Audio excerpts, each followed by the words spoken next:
Hi, this is Seth with vMix, and welcome to this vMix overview tutorial video. In this video, we will go over some of the features of vMix, including inputs, titles, transitions, recording, and live streaming. This basic overview should have you up to speed in how to use vMix in no time. vMix is a live video mixing software that allows you to mix and manipulate a wide variety of audio and video sources similar to a traditional switcher you'd see in a broadcast studio. As those sources are mixed, vMix has the ability to live stream that video to the internet, record for archiving, as well as provide a video feed that can be distributed for viewing in live settings like houses of worship, TV studios, sporting events, schools, video gaming events, and more. Here we have a Windows 10 desktop computer with a fresh version of the vMix software. Once you install the vMix software, you'll see a vMix icon appear on your desktop. Let's go ahead and double-click the icon to start up vMix.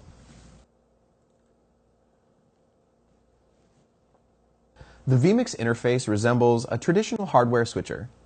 On the left of the program is the preview window. This window allows you to queue and preview different inputs such as live video sources, video files, images, titles, PowerPoints, and more. On the right of the program is the live output window. In traditional broadcast settings, this would be called the program output. This window displays the live feed that is being sent to live web streaming, video recording to your computer, as well as your full screen output. Down the middle of the window are the transition buttons. These allow you to change between the preview window and the live window using a variety of different effects such as cut or fade. Below the transitions is the T-bar. The T-bar allows you to manually transition between the preview and program window by clicking and dragging the T-bar from left to right. Also down the middle of the screen is the master audio level. This is the master volume level for the live output of vMix. Along the bottom of the screen are your inputs. This is where you can add, manage, and organize all of your different input audio and video sources. Let's go ahead and add a couple of different input sources to vMix.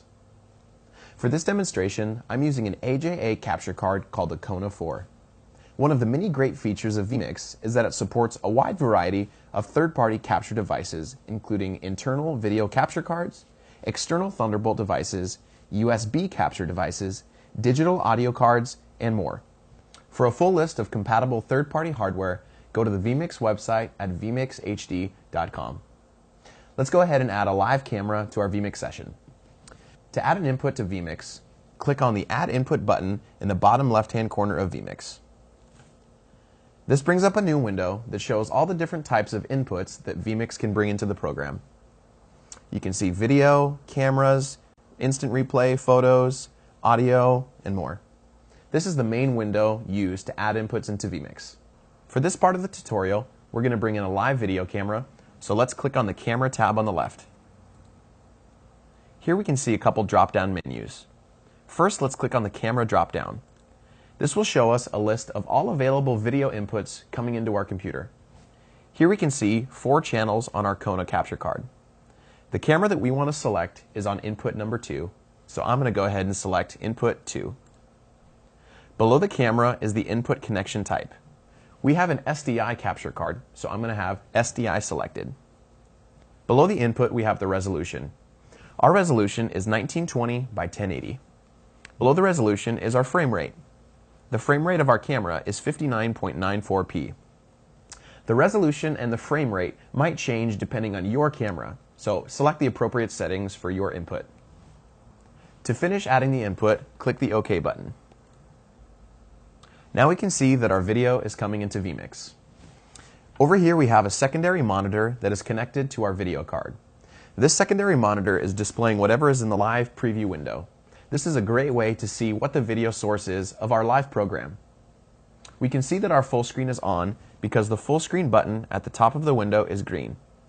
If we click that full screen button, you can see that our full screen turns off and we can see our Windows desktop.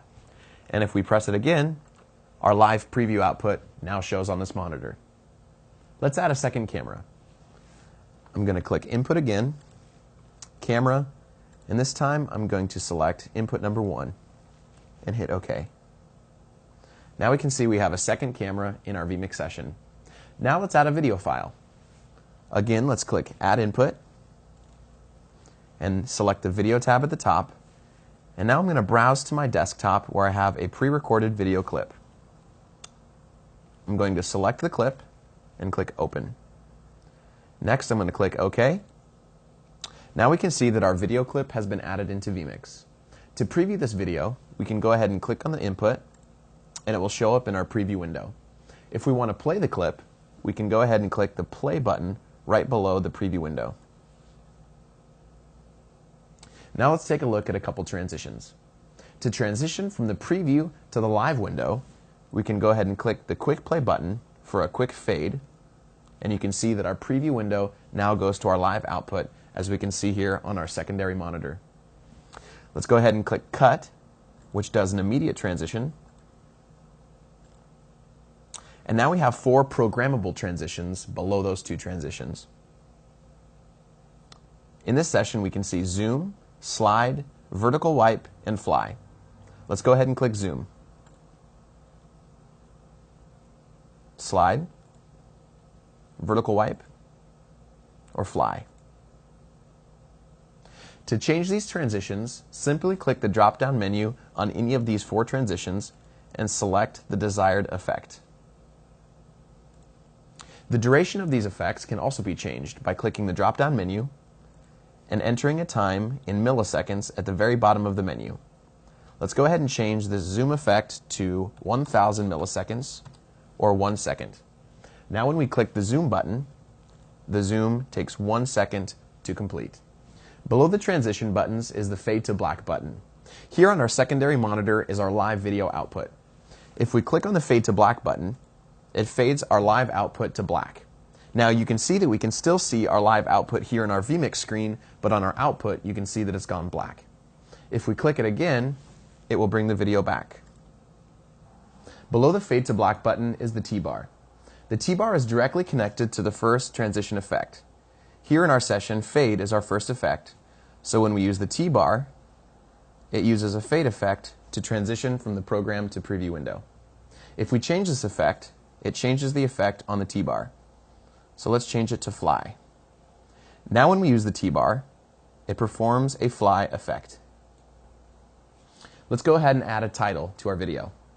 To add a title, click on the Add Input button and click on the Title/XAML tab on the left. Here we can see a list of pre-done titles. Let's go ahead and click News HD and click OK. Now we see a new window with a couple of fields for our title. First is the headline. Let's change this to Evan Kraft, who is our artist here in the video. And under description, if we click the description tab, let's put music video. Now that we have our title in vMix, let's go ahead and overlay it on our live video. To do this, let's go ahead and click the 1 button underneath the preview window of our title. As you can see, the title is now overlaid on our live output.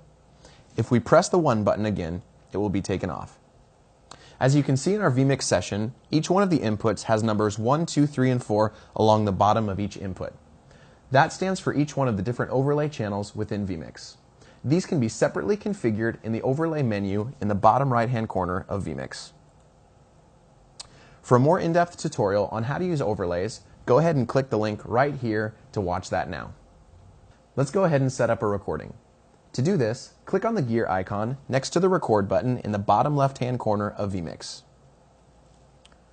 Now a new window has popped up showing us a list of different file types that vMix can record to. For this demonstration, let's record to an MP4 file. So we have MP4 selected here on the left. Next, let's select the destination of the video file. To do this, click on Browse, and let's go ahead and save to the desktop and change the file name to music video. Next, let's select the resolution of our video recording. I'm going to change this to 1280 by 720. Next is our frame rate, which I'm going to change to 29.97p, and then our bit rate. The bit rate of a recording is directly tied to a file's size and quality. For this recording, I'm going to select 4 megabits a second. All of these recording settings can be changed based on what kind of quality and size you would like your video to be. Down the bottom of the screen, you can also choose to save the record file at different intervals. Go ahead and click OK to finish. Now we're ready to start recording. To start recording, press the record button. Now it turns red, indicating that vMix is currently recording. We can also see at the top of the window a record icon right next to the full screen button. This also lets us know that vMix is recording. Next to the recording button are two sets of numbers. The first set of numbers is the duration of the recording. As we can see here, is currently at 20 seconds. The last number here is the number of dropped frames. If any dropped frames occur during a recording, it's probably an indication that you're lacking in processing power either on your processor or on your graphics card. To stop recording, go ahead and press the record button again, and a window will pop up verifying that you want to stop recording. Let's go ahead and click yes. That's a simple way to record anything that's coming to your live window. Let's finish up this overview by taking a look at live streaming. To configure your live streaming, click on the gear icon next to the Stream button along the bottom of vMix. A new window will open up showing the overview of your live streaming settings. To be able to live stream to the internet, you will need a live streaming service provider. There's a list of live streaming service providers underneath the Destination tab. You can also use your own third-party streaming provider as well. So, when you set up your streaming session, you'll need two things. You'll need your URL and your stream name. If you're using one of our streaming providers, you can click them on this drop-down menu. So let's go ahead and select Cloud Media Group. And I have a username and password that I can log in with. And I can select any of these channels that are unique to my service provider. If you're using a streaming provider that doesn't show up in the destination dropdown, you can go ahead and select Custom RTMP Server. Whatever streaming service you're using should provide you with an RTMP URL as well as a stream key. This is where you're going to input that information. Next, you can configure your input size and frame rate of your streaming by clicking the gear icon here. If you want to stream to a different resolution or frame rate, you can change that in this window. Let's go ahead and click OK. Under the Quality dropdown is a list of generic quality templates for streaming. For this demonstration, we're going to stay on the default quality. If you want to make any changes to any advanced settings of your streaming quality, you can click the gear icon and make any changes in this window. Lastly is the application. vMix can use two different applications for streaming. The first application is FFmpeg, and the second is FMLE, which stands for Flash Media Live Encoder. For this session, we're going to use FFmpeg. To start streaming, click on the Start button either here in this window, or you can hit Save and Close, and hit the Stream button at the bottom of the vMix window. Once you click the window, the streaming button will turn red, and you will also see a streaming icon at the top of the window indicating that you are currently live streaming. To stop streaming, click the Stream button again, and a dialog box will pop up verifying that you want to stop streaming. Let's go ahead and click Yes, and now the streaming icon at the top of the window and the button at the bottom of the window is no longer red. So now we know that vMix is no longer streaming. Thanks so much for tuning in to this brief overview video of the vMix software. We have more in-depth tutorials in all the areas we covered in this video on our YouTube page, or you can click the links right here or in the description below.